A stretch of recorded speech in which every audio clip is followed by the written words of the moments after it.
Langkah awal sebelum kita dapat menggunakan fungsi pada ACL adalah mempersiapkan dan mengimpor data.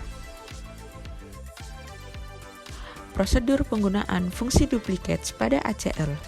Langkah awal adalah kita memilih menu Analyze, kemudian pilih Look for Duplicates. Selanjutnya, kita pilih data pada Duplicates On untuk mengetahui apakah data tersebut terinput lebih dari satu kali. Setelah klik OK pada pemilihan data, akan muncul perintah Enter the output file name. Klik OK.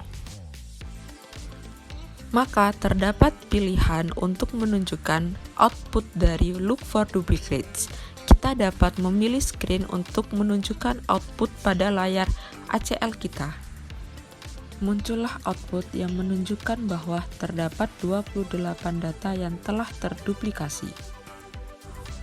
Untuk mengetahui data apa saja yang telah terduplikasi, kita dapat memilih salah satu tabel pada kolom total income, sehingga hasil output akan menunjukkan seberapa banyak data yang terduplikasi.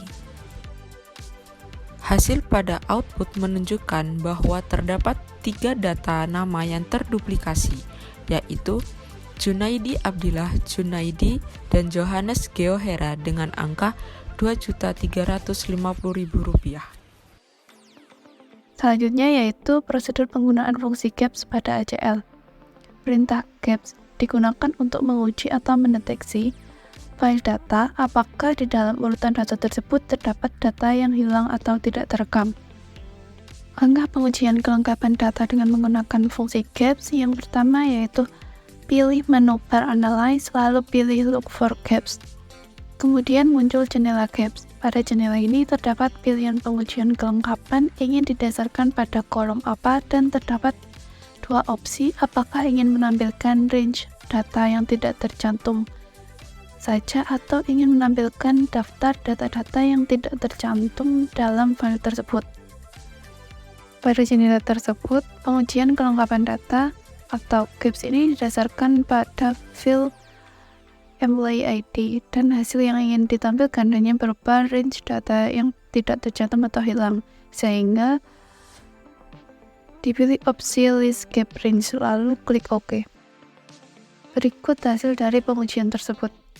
Hasil pengujian menunjukkan bahwa dari file tersebut apabila diuji berdasarkan field atau kolom employee ID terdapat informasi 4 gaps yang terdeteksi dan terdapat 6 data yang hilang.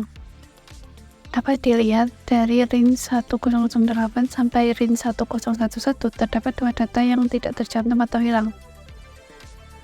Langkah untuk menampilkan daftar data yang tidak tercantum atau hilang sama dengan langkah yang sebelumnya, hanya saja pada jendela gaps dipilih opsi list missing items.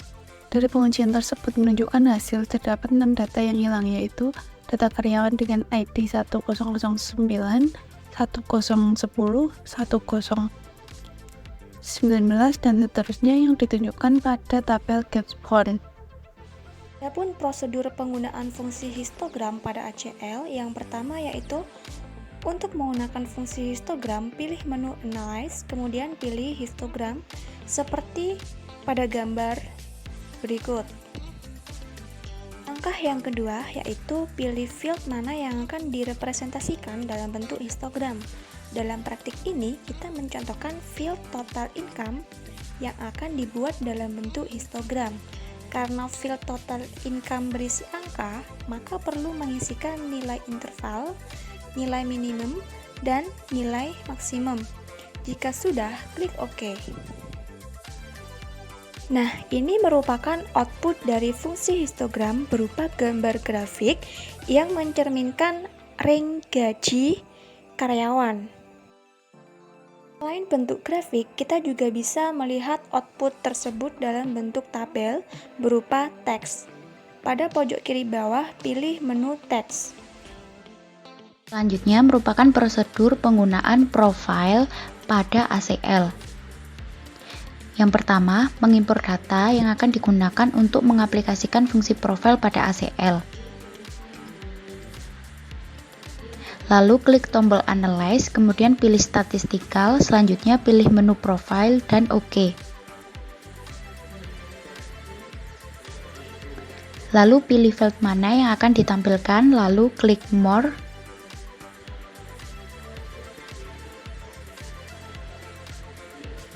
Pilih All untuk memberikan akses atau izin ke semua sumber data yang akan kita tampilkan. Setelah itu klik OK. Dan berikut merupakan hasil output dari penggunaan fungsi profile pada ACL.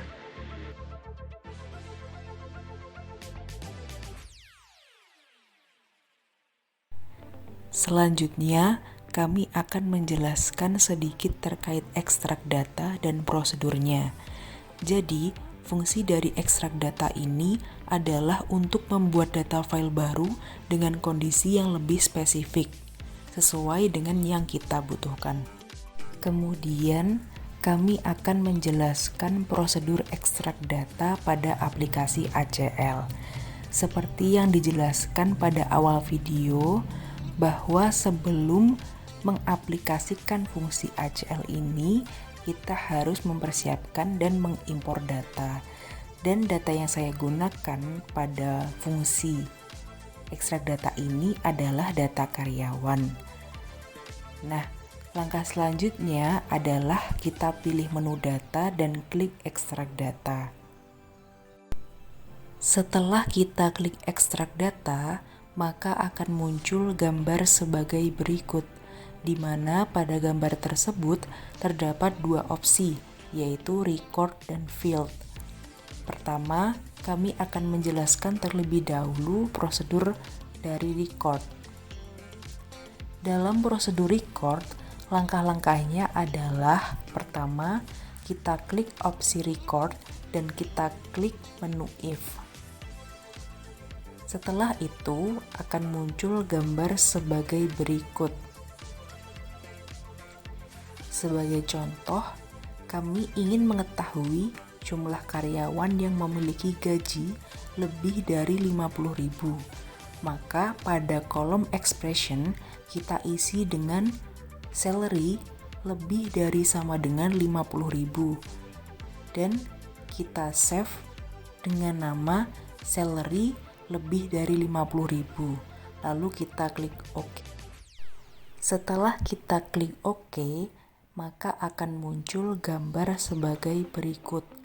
Pada kolom if yang sebelumnya kosong, sekarang sudah otomatis terisi seperti kolom save as yang kita isi sebelumnya. Dan pada kolom to, kita isi sama dengan kolom if. Lalu kita klik OK. Setelah klik OK, kita akan mengetahui hasilnya.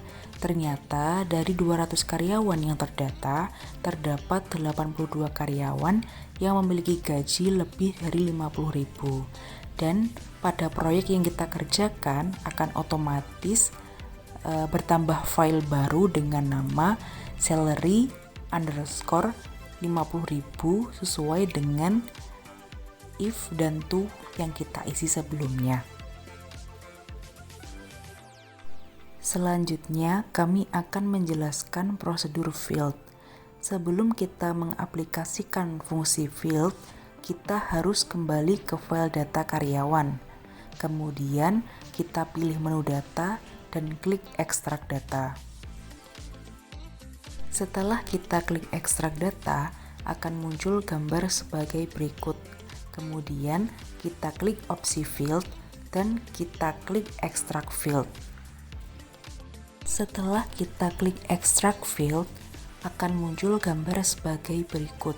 Pada gambar tersebut, terdapat available field yang dapat kita pilih untuk membuat tabel baru dengan data yang lebih spesifik.